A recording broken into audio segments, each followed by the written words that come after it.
This is a short video to explain to you how to use the mala.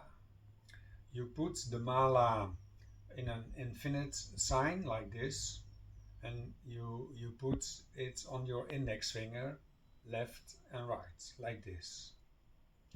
Then you make a movement with your thumbs, left and right, and you pull left and right a beat towards you. And when you do so, you see the mala starts moving. And that's the movement you have to make constantly while you are meditating. At the same time, you make the sound. You sing the word Buddho. And if I combine those two, it will be like this.